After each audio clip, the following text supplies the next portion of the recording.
Disiarkan langsung dari Kementerian Kesehatan Republik Indonesia, Radio Kesehatan untuk Indonesia yang lebih sehat. Halo, selamat sore Sobat Sehat. Bertemu lagi dengan saya Aldi Ramatio. Kali ini di Talkshow Siaran Sehat. Dan di sore hari ini kita akan bahas topik yang mungkin sangat relate sekali dengan Sobat Sehat semua, yaitu tentang tips atasi burnout ya.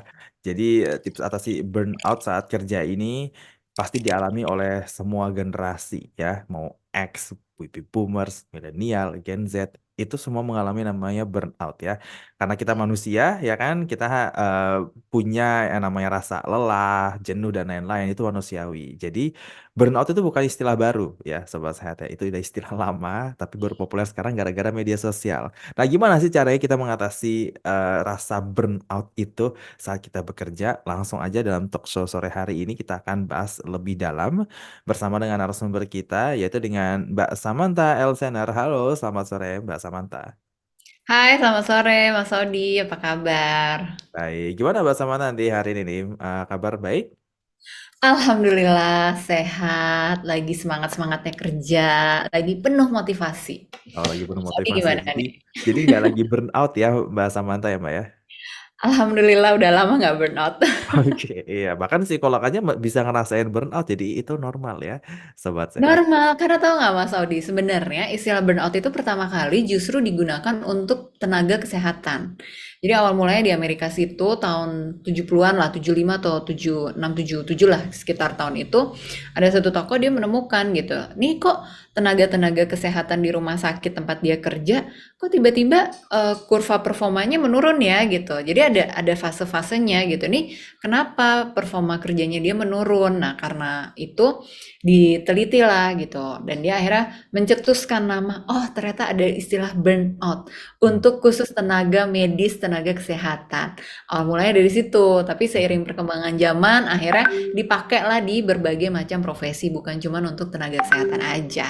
Iya, betul sekali nih, Sobat Sehat ya, dan kita akan bahas lebih dalam ya tentang burnout selama 30 menit ke depan. Tapi sebelumnya saya mau ngingetin nih buat Sobat Sehat yang mau bertanya kepada Mbak Samantha, bisa langsung aja tulis pertanyaan di kolom komentar live Instagram Kementerian Kesehatan, Kemenkes_RI, ataupun mengirimkan WhatsApp ke nomor 08213636 2018. Baik, mungkin ini istilah yang sudah cukup populer ya, karena apalagi karena ada media sosial ya kan, burnout. Tapi kalau kita bisa sama-sama menelaah lebih dalam ya secara definisi ya kan, burnout itu sebenarnya tuh kondisi yang seperti apa sih Mbak? Burnout itu kondisi yang sebetulnya sangat kelelahan sangat ngerasa capek mental dan capek fisik jadi kalau misalnya kita bayangin kurva lonceng itu ada peak experience-nya orang. Jadi kalau orang lagi motivasinya tinggi, performa kerjanya tinggi, dia berarti lagi tinggi-tingginya nih di puncak prestasinya dia. Nah, ketika kita ada di puncak prestasi, kita mesti waspada. Bentar lagi kita akan masuk ke kondisi fatigue atau overwhelm gitu ya. Kita kelelahan banget, exhausted banget gitu. Nah, kalau kita udah mulai masuk ke kondisi fatigue, exhausted banget kan kurvanya agak menurun tuh. Mm-mm. Nah, makin turun lagi tuh akan masuk ke kondisi burnout sebelum nanti masuk ke kondisi depresi. Hmm. Ya, depresi tuh loncengnya udah mulai melandai lagi tuh, kecil lagi gitu, karena presentasinya sedikit kan, dibandingkan orang yang mengalami kondisi burnout ini. Mm-mm. Nah, jadi orang suka salah paham antara stres dan burnout nih, Mas Audi. Kalau burnout itu gejalanya tuh jadi sering lelah sepanjang hari, motivasi kerjanya menurun, suka menunda-nunda pekerjaan, dia meninggalkan tanggung jawabnya juga, kadang dia jadi menarik diri juga dari situasi sosialnya dia, atau sering mengalami sakit kepala atau kejang otot juga. Kemudian dia suka menunda pekerjaan. Aku pernah punya cerita. Jadi orang ini tuh datang ke aku ngeluh gitu ya. Udah selama 1 bulan nggak bisa kerja sama sekali. Jadi kerjanya di depan laptop, tapi ngetik satu kalimat aja nggak keluar. Nah, kira-kira kalau burnout tuh bisa kayak gitu efeknya. Sedangkan kalau orang stres, itu biasanya dia kayaknya berlebihan sama pekerjaannya, dia tetap bisa melakukan performa kerja dengan baik, tapi emosinya kayak naik turun fluktuatif, mood swing gitu tuh juga bisa. Sama dia juga tahu apa yang dia mau lakukan, tapi dia sadar kehilangan energi. Kalau orang burnout, dia kehilangan harapan, bukan cuman kehilangan energi. Nah, itu tuh. Kayak udah, aku masih bisa nggak sih kerja di sini gitu. Hmm. Itu Ini kehilangan harapan tuh. ya, ini menarik, menarik Mbak Samantha tadi Hmm, sebelum kita bahas sampai bisa kehilangan harapan. Lo itu berarti eh, burnout itu berarti kondisinya tuh lebih dari sekedar capek ya, Mbak ya? betul. Lebih dari sekedar capek. Lebih dari sekedar capek, bahkan kenapa kok bisa sampai depresi? Berarti mesti kayak orang kan, tadi kan Mbak Samati bilang saat udah sampai peaknya nih, udah sampai puncaknya nih, kan itu adalah alarm karena sebentar lagi tuh bisa turun, Hmm, turun, turun, bahkan bisa hmm, sampai burnout dan juga depresi. Padahal orang kan pasti kan menanti karena dia tuh sampai ada di puncak karirnya gitu kan. Tapi kenapa hmm, hmm, kok bisa sampai ada itu merupakan malah alarm gitu kan atau warning. Ya, bisa sampai hmm. bakalan burnout nih sebentar lagi dan bahkan kalau dibiarin aja itu bisa sampai depresi. Karena mengalami mental breakdown ya. Jadi ketika orang mengalami mental breakdown tuh kayak ya udah semua keluar aja gitu kayak bom waktu. Tiba-tiba yang tadinya sok kuat, tiba-tiba yang tadinya kelihatan high functioning, tiba-tiba langsung ngerasain tuh semuanya kayak kehilangan fokus, dia mulai salah-salah dalam bekerja, dia lelah banget. Jadi ada gejala gangguan tidur udah pasti. Gangguan tidur tuh kan bisa nightmare, bisa jam tidurnya kurang bisa dia susah tidur atau dia gampang tidur susah bangun. Itu. Ada juga yang dia bangun di tengah-tengah tidurnya. Jadi tidur jam 12 jam 1 udah bangun. Habis itu nggak bisa tidur lagi. Ada yang kayak gitu.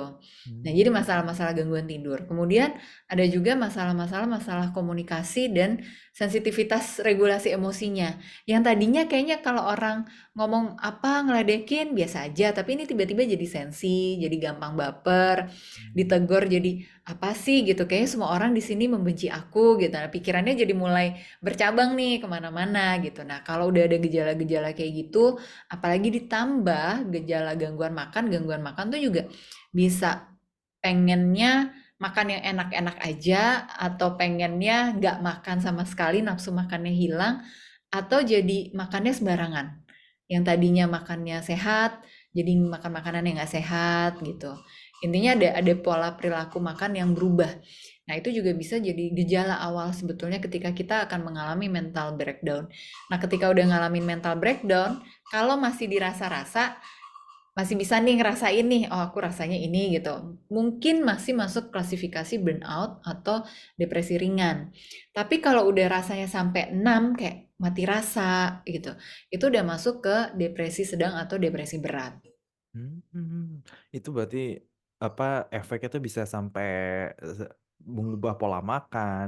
Ya itu kalau kayak gitu kan berarti bisa sampai ini ya Mbak ya, bisa sampai mempengaruhi kesehatan, malah bisa menyebabkan penyakit kronis ya. Kalau misalkan tadi pola makannya ya makanan berlebihan ya kan, jadi bisa obesitas. Kalau dia makannya tuh nggak mau makan sama sekali itu bisa asam lambung kayak gitu. Jadi memang benar-benar efek dari burnout itu tuh luar biasa Mbak ya.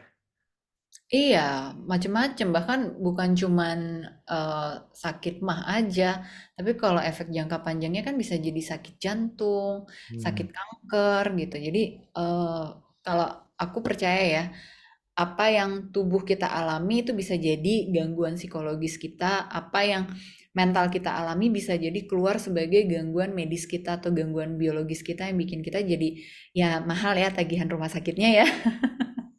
Iya, iya, iya. Nah, tadi kan Mbak Samata udah jelasin tuh gejala-gejala apa aja. Tapi kan kayak gini Mbak, kebanyakan orang tuh mungkin dia itu mengalami burnout, tapi Hmm.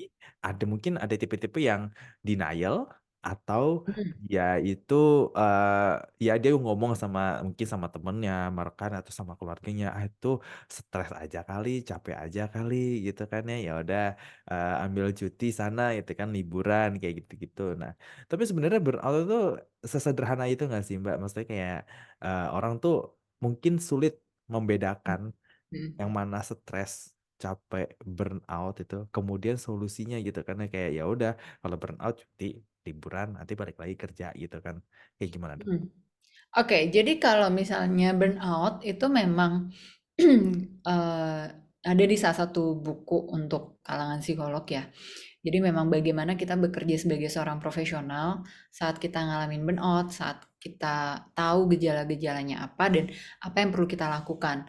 Sebenarnya kalau kita udah tahu gejalanya apa dan kita cukup peka sama diri kita, itu kita cuma butuh rest, butuh istirahat aja. Istirahat dalam arti kata apa? Ya Sabtu Minggu itu jangan dipakai buat kerja dulu deh. Jangan cek email kantor, jangan cek WhatsApp kantor gitu. Pokoknya udah Sabtu Minggu dimaksimalin buat kita istirahat biar kita terkoneksi sama diri kita sendiri. Lakukan hobi kita, bikin kita merasa nyaman, memanjakan diri kita, melakukan self care untuk diri kita. Self care itu kan bukan cuman kita pergi ke salon, kita pergi ke bengkel gitu ya. Tapi benar-benar apa sih yang kita butuhkan gitu. Kalau misalnya gini, kita adalah tipe orang yang butuh kalem atau kita adalah tipe orang yang butuh tidur, berarti dimaksimalin tuh tidurnya di Sabtu Minggu, dimaksimalin kita meditasinya di Sabtu Minggu, atau dimaksimalin kita punya me time-nya sendiri gitu. Tapi kalau misalkan kita tipe orang yang perlu terhubung sama orang lain, berarti Sabtu Minggu kita ketemu orang lain tapi jangan orang kantor. Bisa keluarga kita, bisa teman-teman deket kita, yang mana kita bisa ada pertukaran energi positif untuk diri kita juga gitu. Nah, tiap orang itu bisa beda-beda. Kalau levelnya udah burnout-nya naik ya, udah lebih makin parah lagi gitu, kita memang perlu ambil cuti. Nah, cuti ini kita perlu maksimalkan untuk refreshing, supaya kita tidak ngerasa stuck dalam kondisi peran kita di kantor kita masing-masing. Biasanya yang jadi burnout itu karena kita ngerasa bosen dan capek berlebihan. Kerjaannya itu-itu aja, nggak ada variasi, tapi kita nggak peka sama alarm tubuh kita. Yang, ini udah waktunya kamu butuh variasi nih, tapi dipaksain. Enggak, ntar aja deh, orang lagi banyak kerjaan gitu. Atau kita butuh hiburan, butuh refreshing, kita selalu, enggak deh, orang aku baik-baik aja, nguat-nguatin diri kita, artinya kita meremehkan kebutuhan diri kita sendiri.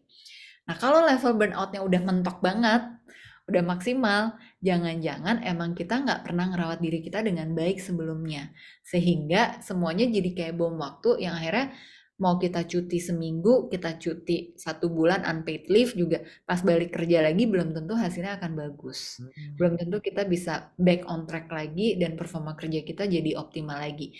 Nggak bisa kayak gitu, karena si kategori burnout yang berat ini tiap orang beda-beda kan memaknainya, karena itu sangat subjektif sekali. Bisa jadi kondisinya justru orang ini butuh pindah kantor karena yang bikin burnout faktor utamanya adalah lingkungan kerja.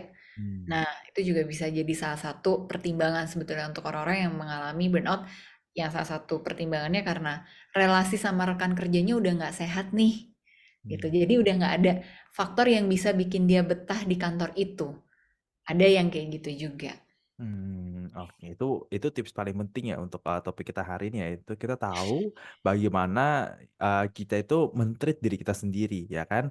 Definisi healingnya itu yang sebenarnya adalah ya kita paham gitu kan kita tuh butuhnya apa. Misalkan ketemu orang ya nongkrong gitu kan ya, tapi jangan ketemu sama orang kantor, ketemu ke calon klien gitu kan ya. Jangan dong.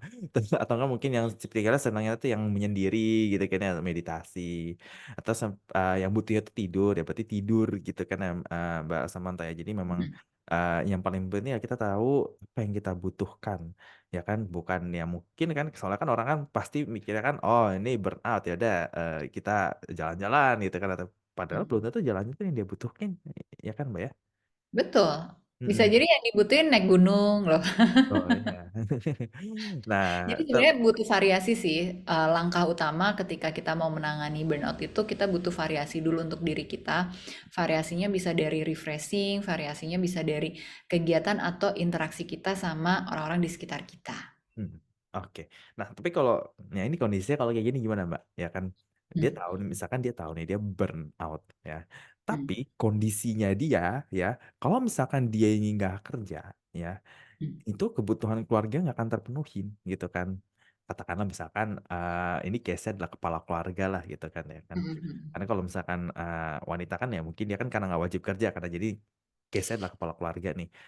Nah, Kalau misalkan dia tahu bahwa sebenarnya Mhm, gue burnout nih sebenarnya nih gitu kan. Tapi mhm, kalau nggak kerja, bahkan nggak mhm, nyari kerjaan tambahan ya, misalkan Sabtu Minggu nih, harusnya kan dia libur ya kan. mhm, Tapi ya udah dia libur dari kerjaan kantornya, tapi mhm. dia ngerjain kerjaan yang lain di luar kerjaannya alias kerjaan tambahan nih. Kalau nggak mungkin ya kebutuhan hidupnya nggak akan terpenuhi, cicilan nggak akan kebayar, utang nggak akan kebayar. Tapi dia burnout. Nah, kalau udah kayak gitu gimana, Mbak? Hustle culture ya. Iya. Kondisi sih Memang yang sebenarnya. hustle culture itu paling rentan terkena burnout ya, karena Ah, kan kita jadi tidak mengenal limitasi diri kita jadi mengabaikan warning dari tubuh kita. Nah itu tuh, jadi sebenarnya apa sih yang lagi dikejar? Karena gini, segala sesuatu yang sifatnya masalah mental ini itu kalau nggak keluar, nggak kita optimalkan cara kita ngerawat diri kita, pasti akan keluar outcome-nya dari perilaku kita yang jadi berubah, dari pikiran kita atau dari perasaan kita. Pasti nih tiga ini dulu kan. Baru terakhir adalah dari tubuh kita. Perilakunya yang keluar bisa jadi tadi contoh-contoh yang kita bahas, gejala burnout-nya, prokrastinasi, meninggalkan tanggung jawab gitu. Bisa juga jadi marah-marah. Ya. Yang kedua, perilakunya jadi suka overthinking, jadi suka mikir yang macem-macem, nggak sadar tiba-tiba dia mensabotase dirinya sendiri untuk mengambil suatu sikap yang akhirnya membawa dirinya pada resiko yang lebih besar dan merugikan dirinya dia. Kemudian masalah perasaan. Ini perasaan kalau udah makin negatif, nggak dikombinasikan dengan emosi-emosi yang emosi-emosi yang positif, nanti perasaan-perasaan ini kan jadi putus. Semuanya jadi enam, jadi kayak nggak ada rasanya, mati rasa gitu. Nah, kalau ini semua kayak kita kuat-kuatin diri kita nggak pernah validasi emosi kita, pikiran kita udah semakin overthinking dan macem-macem, perilaku kita juga udah semakin jauh gitu ya dari radar sehat, ya akhirnya fisik kita yang kena. Maka orang-orang dengan hustle culture tuh pasti rentan banget mengalami burnout karena eh, ini aku punya beberapa cerita sebetulnya dari teman-teman yang melakukan hustle culture juga. 1 tahun kalau mereka lakuin itu kayak punya 4 kerjaan yang berbeda. Jadi satu ada pekerjaan utama, terus tiga ada ini ya hmm. freelance ya gitu tambahannya. Itu Hmm. pasti langsung beda perilakunya. Hmm. Pasti kalau nggak hobi marah-marah, temennya komplain, ah kamu nggak asik lagi dan lain sebagainya gitu. Jadi yang dikejar sebenarnya apa? Balik lagi kalau kita mau mulai, kita introspeksi ke diri kita, seberapa banyak sih kita melakukan rasa syukur sehari-hari, udah bersyukur belum? Terus dengan padatnya aktivitas kita itu, kita udah olahraga belum? Karena kalau kita duduk aja, kerja aja tanpa melakukan olahraga juga kan nggak baik, itu pasti akan bikin kondisi tubuh kita jadi nggak stabil, jadi nggak seimbang. Terus kita udah melakukan mental health check up belum, yang bikin kita ngerasa yakin bahwa kondisi kita baik-baik aja sehingga oke deh aku nggak apa-apa nih meneruskan gaya hidup ini gitu. Jangan-jangan semuanya udah di skip, jadinya kan jadi kayak nggak ada tabungan yang positifnya lagi buat kondisi mentalnya dia. Nah, sebisa mungkin sih ya jangan sampailah kita terjebak sama hustle culture yang toksik dan sangat negatif efeknya buat tubuh kita sendiri. Hmm. Ya, sekalipun kebutuhan hidupnya tinggi ya, tapi tetap yang namanya healing itu penting loh ya. Ya. Kayaknya ada fenomena ini nggak sih Mas Saudi kalau orang-orang yang hustle culture tuh pengen cepet sukses di usia muda. Nah, ini kayaknya kemakan kata-kata motivator nih ya. Sedangkan sedangkan maksudnya gini, aku juga pernah ngalamin itu sih kalau di usia 20 tahunan gitu. Kayaknya lihat orang tuh pencapaiannya kok lebih dari aku ya gitu. Terus dia kok keren banget ya, kok dia bisa ini, bisa itu, kok umur segini udah menghasilkan mobil yang bagus dan lain sebagainya gitu. Itu kan yang nampak semuanya ya. Kita nggak tahu loh kalau dia tuh bisa dapet itu ternyata oh dari SMA dia udah trading misalnya gitu. Oh dia dikasih hadiah sama orang tuanya atau dia kerja keras selama 2 tahun abis itu dia bisa kerja stabil gitu. Jadi salah satu yang penting buat kita menjaga performa kerja kita adalah kita mengukur kemampuan kita pertama, limitasi diri kita, kekuatan diri kita itu apa aja. Yang kedua, target dalam hidup kita realistis atau enggak dengan kondisi kemampuan kita ini.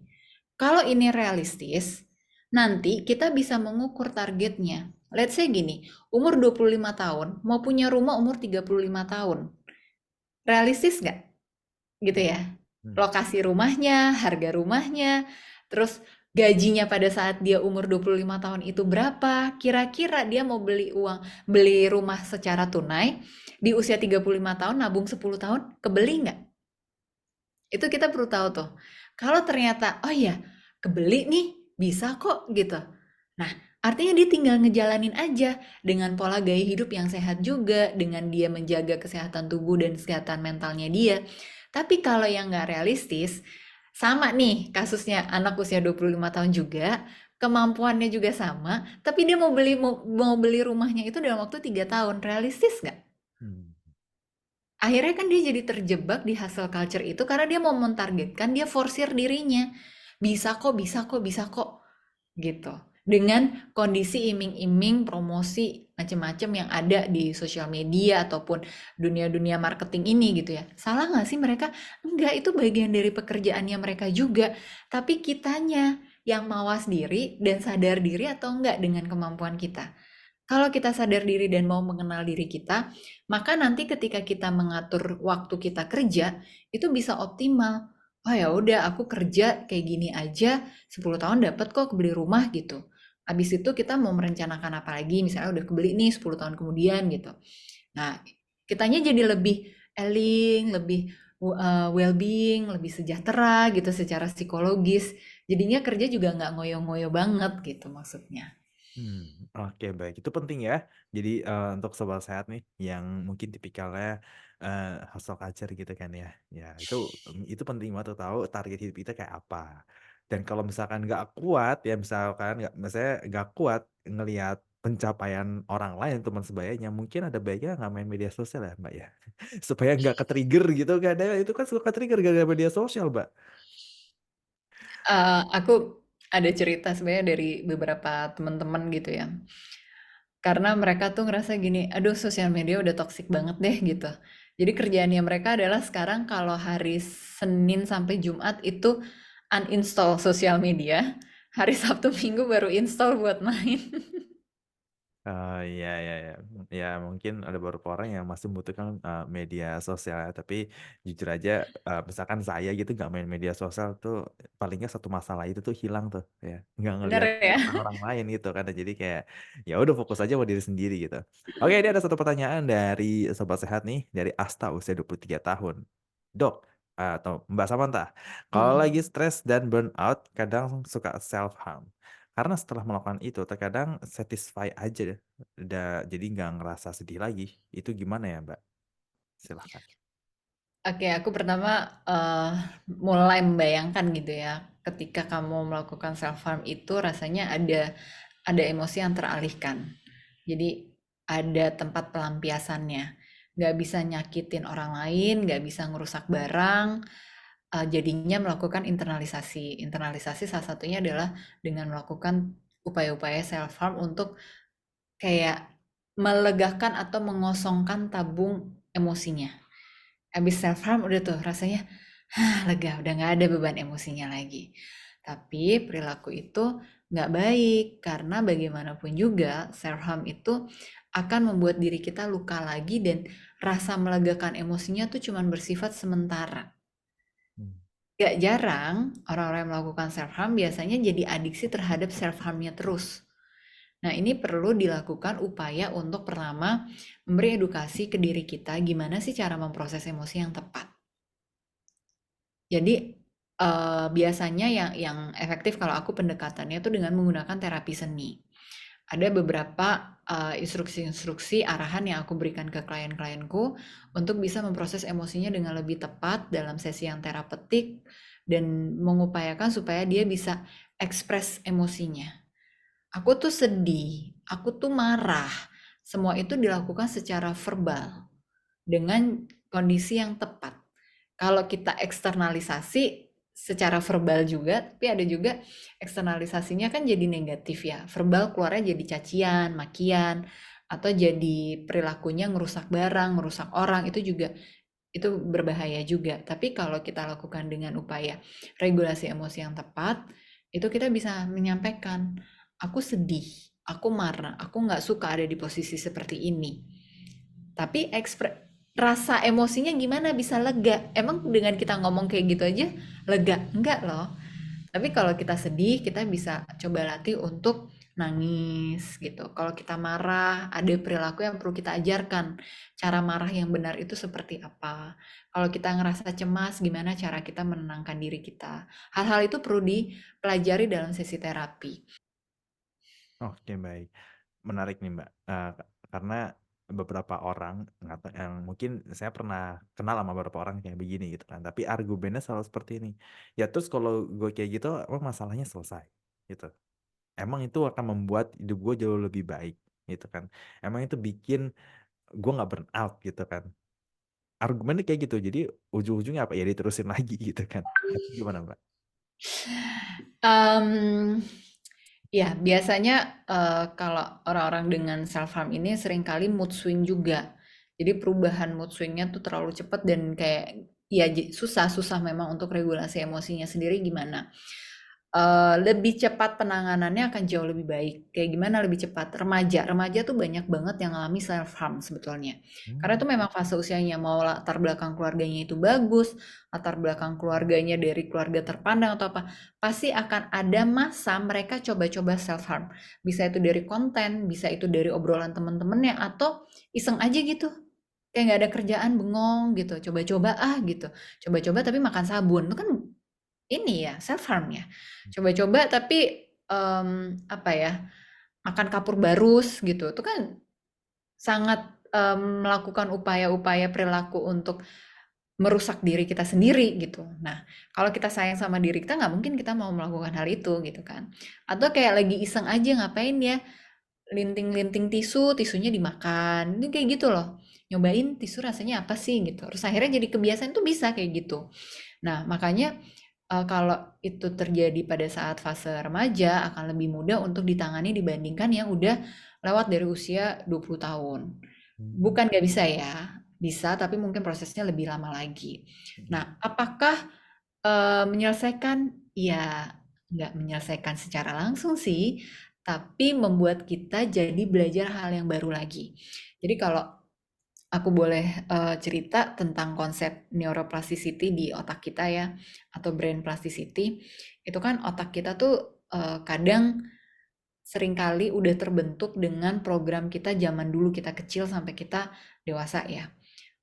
Let's say waktu kita remaja kita udah mulai self harm dan kita ngerasa bahwa itu adalah cara yang paling efektif untuk memproses emosi kita. Nah, pada saat kita mau belajar cara regulasi emosi yang lebih baik dan lebih sehat, itu kita perlu mempelajari lagi, mendapatkan pemahaman lagi tentang betapa efektifnya kalau kita bisa mengekspresikan emosi kita dengan cara yang tepat. Prosesnya rata-rata kalau dari pengalamanku tuh 2 sampai 3 tahun baru bisa berhasil secara konsisten.